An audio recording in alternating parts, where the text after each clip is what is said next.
Nakaupo lamang si Portia sa malaking waiting shade. Pumunta siya sa interview ng isang BPO company at naghihintay ng tawag kung sakaling tanggap siya. Malayo ang kanyang tingin at malalim ang iniisip. Hindi pa siya pinapatulog ng mga panaginip niya, bumabalik lang sa kanya ang araw na magkasama sila ng binata.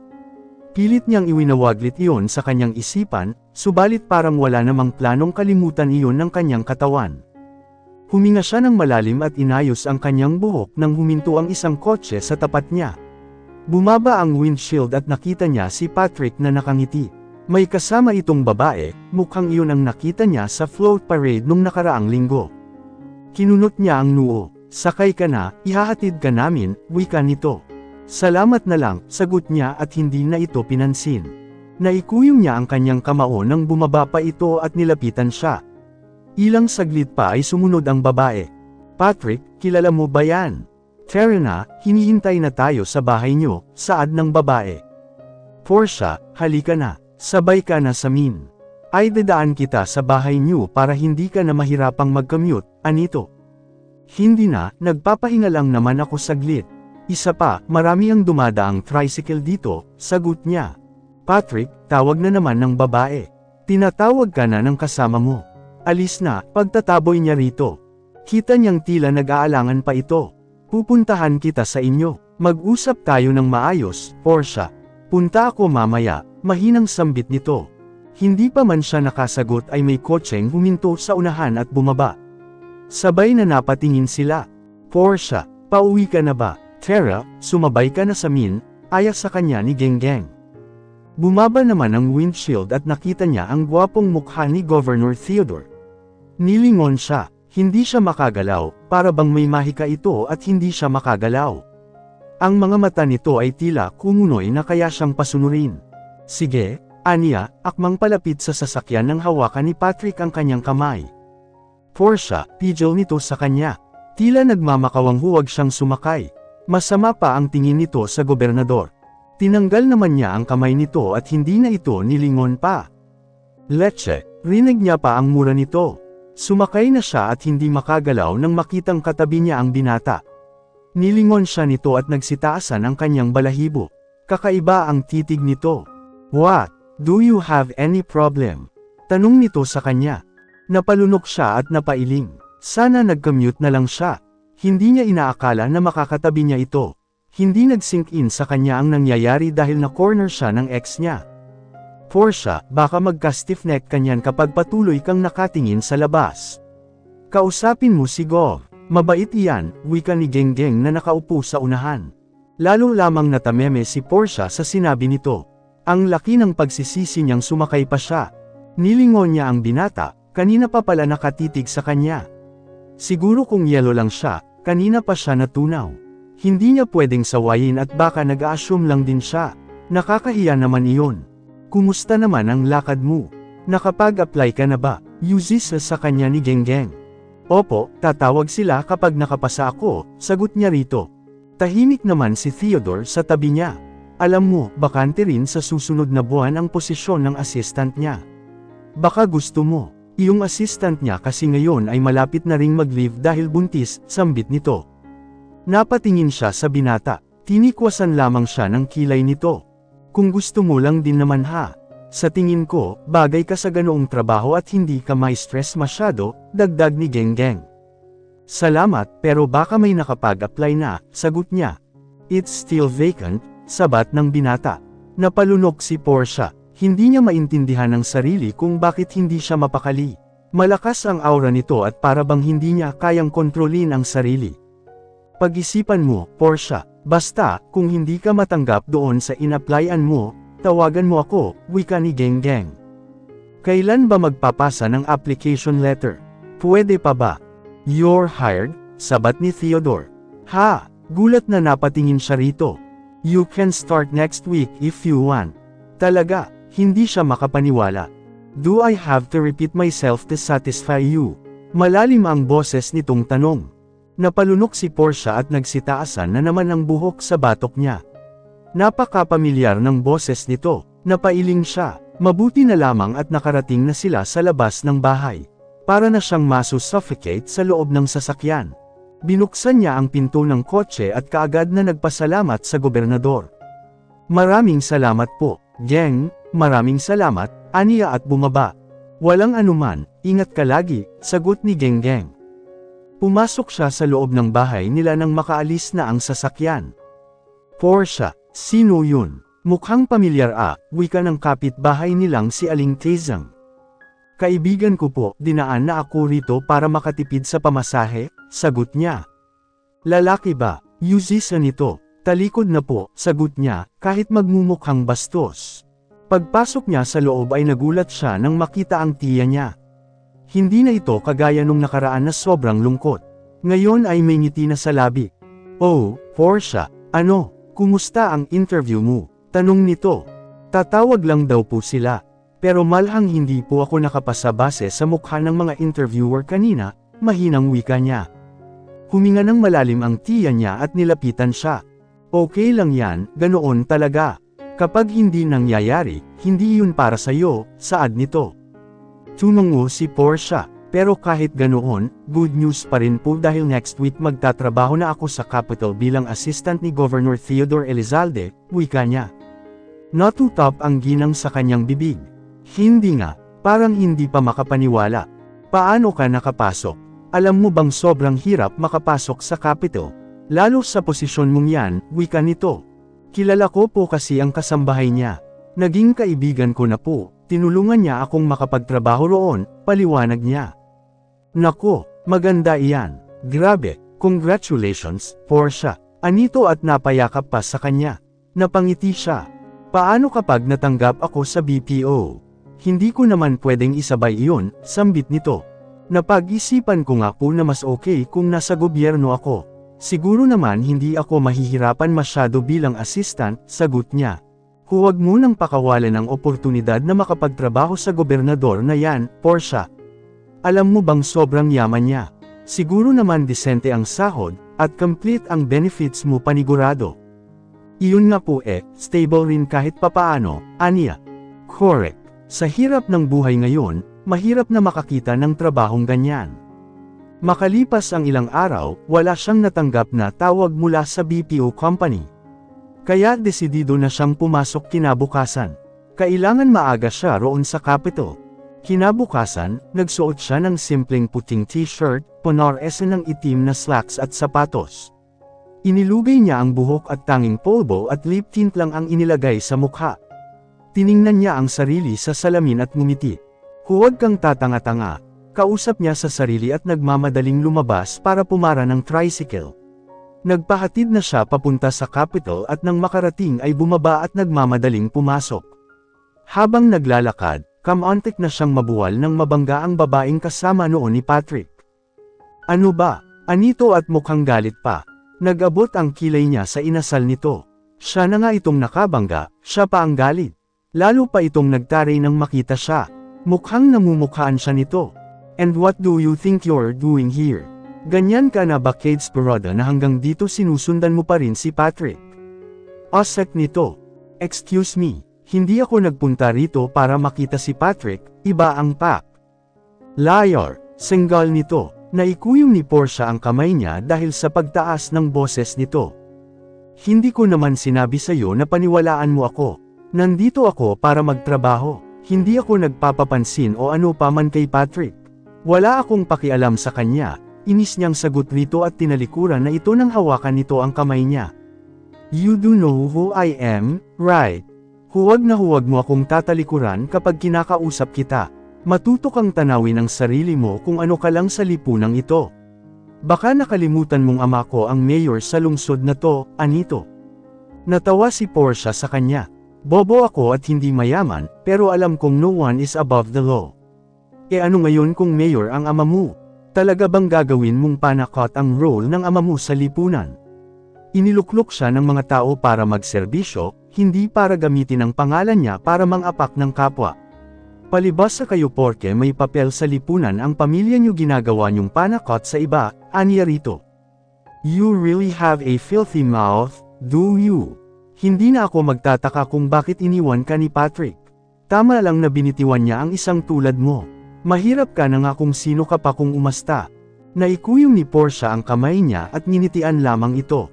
Basta ako, sigurado naman akong iniwan ko siya dahil gago siya at cheater.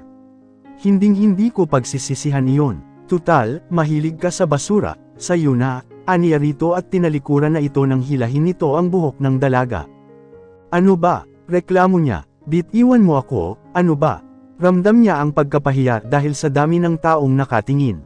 Huwag kang mag-iskandalo rito, hindi mo pagmamayari ang lugar na to kaya pwede ba? Saway niya rito. Tila hindi makapaniwala sa reaksyon niya at natawa.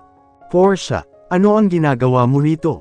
Hinihintay mo ba ako? Tanong ni Patrick na sobrang laki pa ng ngisi. Natawa si Portia.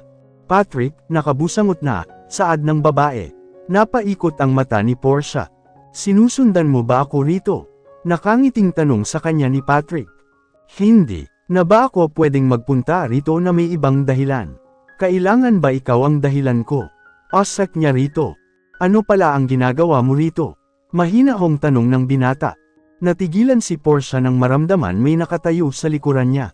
Paglingon niya, gulat siya nang makitang ang gobernador. What's happening here? Yuzisa nito. Kaagad na tahimik ang dalawa. Kung wala naman, you can go now, Miss Suarez.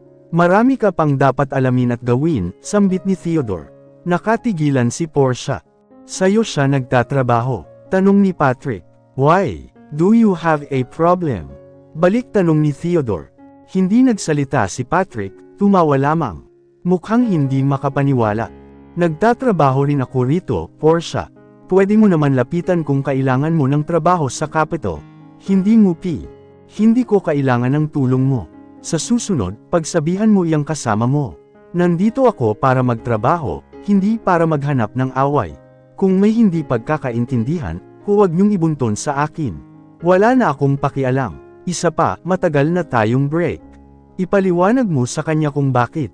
Gusto ko lang mamuhay ng payapa, kaya please lang, seryosong wika ni Portia. Mukhang gulat si Patrick. Noon pa man tumatahimik lang siya kapag nagagalit. Ngayon, napagtanto ni Portia na sobra siyang baliw rito at hindi yun naging maganda. Naaawa lamang siya sa sarili niya. Portia, wika ng binata. Tiningnan ni Portia si Theodore na naghihintay kaya sumunod siya rito at umalis. 3 palapag ang Capitol kaya may lift. Sumakay sila papunta sa top floor kung saan nandoon ang opisina ng binata. Kita niya ang ibang trabahan sa labas at ngumiti sa kanila ng tipid. Good morning, Go. Bati nilang lahat. Good morning, everyone, this is my new assistant, Portia Suarez. Siya ang pumalit kay Helen, sambit ni Theodore. Nilingon ng binata, kaya kaagad na nagpakilala siya at ngumiti sa kanila. Hello po, ako po si Portia. Portia for short na lang, aniya. Nginitian din sila. Pumasok na sila sa opisina. Umupo ang binata sa upuan niya at may nakahandang mga papeles sa mesa. Helen used to fix the sequences of these files. Magkaiba ang nakasulat na mga date rito. There's your desk. Turo nito. Hindi masyadong malayo sa table ng binata. Thank you po, wika niya at umupo sa kanyang desk. About your liar, sambit ng binata. Po, lagi ka bang ginugulo nung lalaki kanina? Yuzisa nito. Ay, hindi. Nagkataon lang tuwing nagpapang-abot ang landas namin, sagot niya. He's your ex. Yuzisa nito. Opo, sagot niya. Hindi na nagsalita pa ang binata at naging busy sa laptop. Hindi niya alam ang trabaho ng politician kaya ginawa na lang niya ang dapat gawin base sa habilin ng dati nitong assistant. Hindi niya namalayan ang oras at lunchtime na. Kinuha niya ang bag na may baon. Go! Hindi po ba kayo mag-lunch? Lunchtime na po, aniya. Natigilan ang binata at inispatan ang baonan niya. What time is it? Yuzisa nito. 11:30 na po, sagot niya. Huminga ito at tumanggo. Tumayo at natigilan nang makita ang baonan. Nagbaon ka? Tanong nito. Opo, sige po, nakangiti. Kumain ito at natuwa si Portia. Mukhang nasarapan ito. Did you cook this? Tanong nito. Opo, huwag po kayong mag-alala. Malinis po ang pagkakaluto, paniniguro niya. Ni hindi man lang ito ngumiti. Tumanggo lamang si Theodore. Napasinghap siya nang hindi kumain ng baon niya. Natuwa dahil masarap talaga siyang magluto. Pwede bang dalhan mo rin ako ng baon bukas? Tanong nito. Ho, wala na akong time mag-prepare. Besides, Genggeng will only serve me green foods. Nawawala na ako ng ganang kumain. Masarap kang magluto, wika nito. Salamat po, nakangiti. I'll give you 5,000 pesos per week, okay ba? Tanong nito. Po, ang laki naman po. Gadget, huwag na po, aniya. Umiling ang binata. No, hindi libre ang serbisyo mo, wika nito. Okay po. Pagkatapos ng duty niya, nauna na siyang nagpaalam kay Theodore para makauwi. Plano niyang pumunta sa isang grocery store para bumili ng stocks nila sa bahay. Nakatayo lamang siya sa gilid, naghihintay ng tricycle. May mga kasabay siyang katrabaho, at dahil tabi ng highway ang capital, hindi masyadong mahirap maghintay dahil may jeep din naman. Uwi ka na ba? Tanong ng babaeng mukhang nasa edad 30, nakita niya kanina sa labas ng opisina ni Theodore. Opo, sagot niya, sumabay ka na sa amin, wika nito at pumara na ng jeep. Taga saan po kayo? Tanong niya, sa kanto ng Purok 4, sagot nito. Sa kabila po ang sa amin aniya. Ay, ganoon ba? Sayang naman, baka gusto mong sumabay bukas sa amin sa tanghalian. Hihintayin ka lang namin sa labas, wika nito. Nagbabaon po ako, magalang niyang sagot. Kami rin, sabay ka sa amin sa susunod ha. Huwag kang mahiya, may bobor ka lang kapag wala kang kausap. Alam mo naman ang boss natin, masyadong lubog sa sarili niya. Halos ayaw magsalita, nakangiting sambit nito. Totoo nga po sang-ayon niya. Ayan na ang jeep, una na kami sa iyo ha. Mag-iingat ka sa pag-uwi mo, sambit nito. Kumaway siya at naiwan na mag-isa. Huminto sa tabi niya ang pamilyar na sasakyan at bumaba ang windshield sa driver's seat. Sumabay na po kayo sa amin, ma'am, saad ng driver. Po, bumukas ang pinto at nakaupo si Theodore sa gilid, tahimik at nakatingin sa unahan. Hindi na po, magta-tricycle lang ako. Salamat, wika niya. Theodore turned his head and looked at her intently. Sige na, sumakay ka na, malamig nitong sambit. Mabilis siyang pumasok sa loob at tumabi sa binata. Hindi niya kayang suwayan ito, sa tingin pa lang, napapaso na siya. Ayaw niyang matikman ang galit nito. Tahimik sila sa biyahe, diretso lang ang tingin niya sa labas. How's your brother? Tanong ni Theodore. Napalingon si Portia. Alam niyo po ang tungkol sa kapatid ko. Kumunat ang noo ni Theodore at saglit na natigilan. Yeah, Geng told me, sagot nito.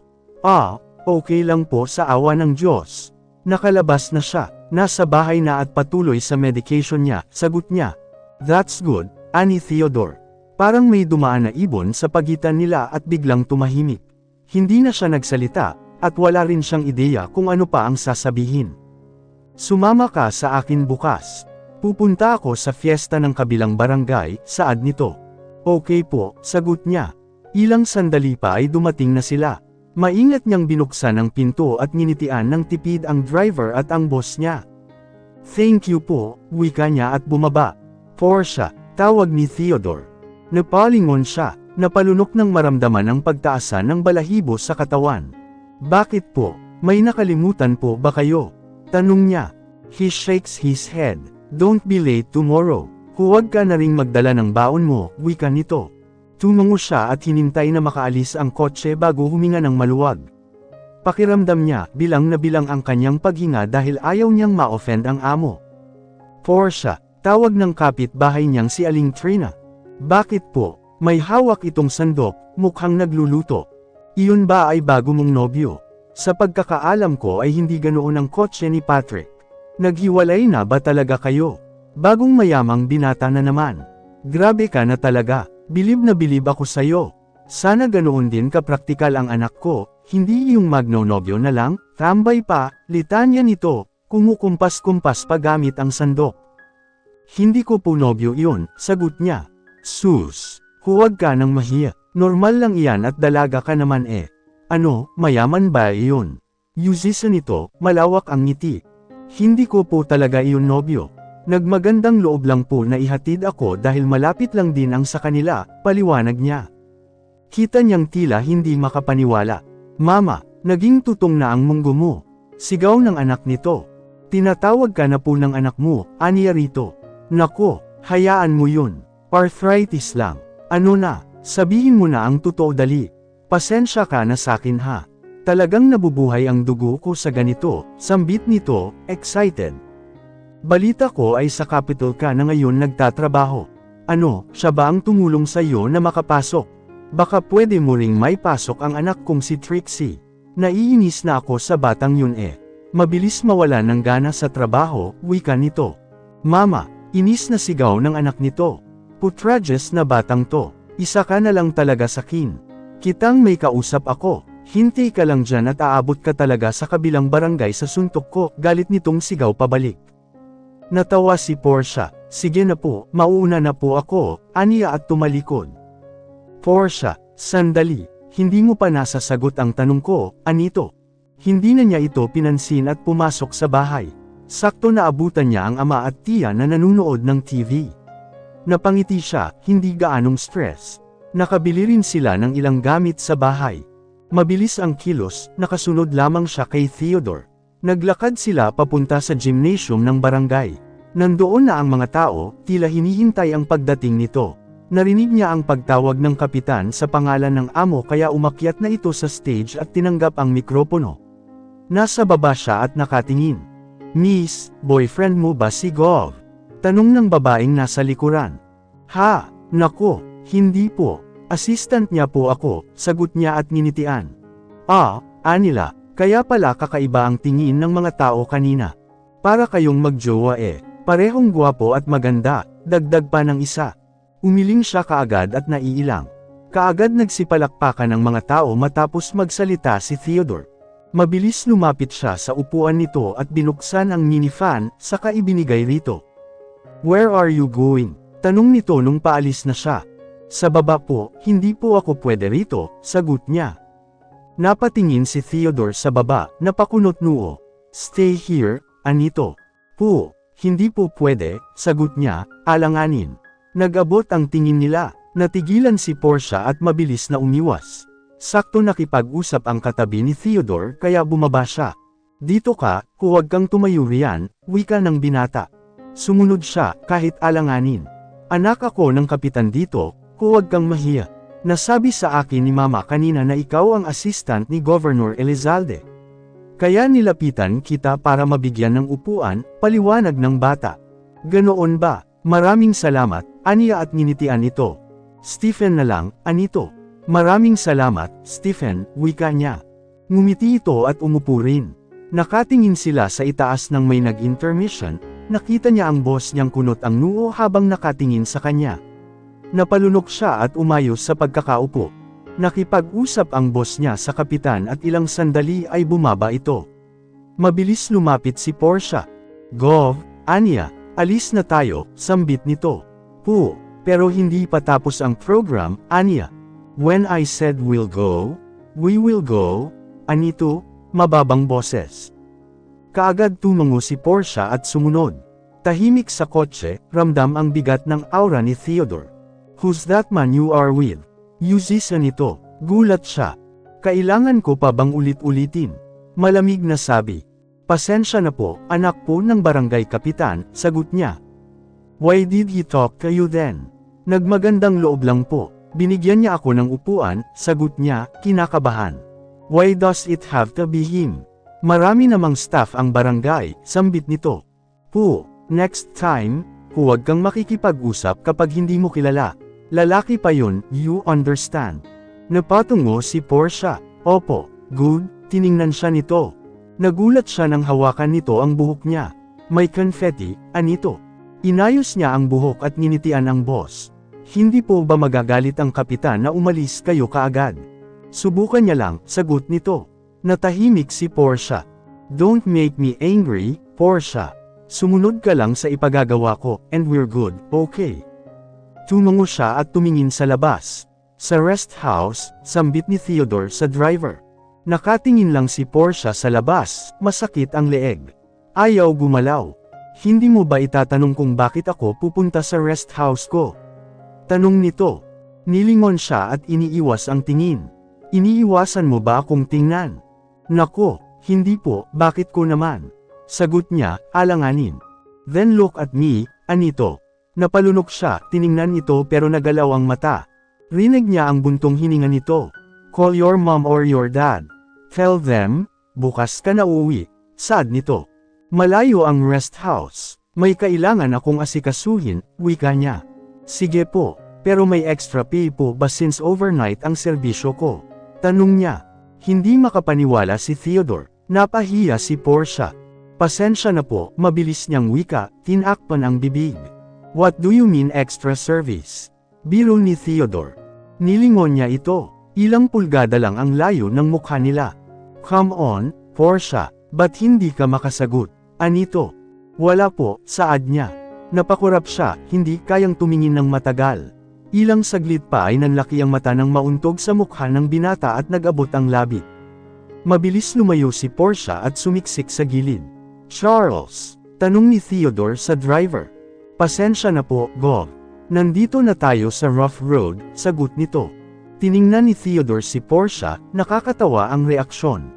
Are you okay? Your forehead really knows how to hurt someone, ha? Biro nito.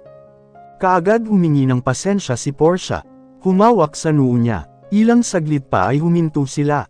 Binuksan ng driver ang pinto at bumaba na sila. Manghang-mangha si Portia. Napakalinis, napakaluntian, at napakaraming tanim.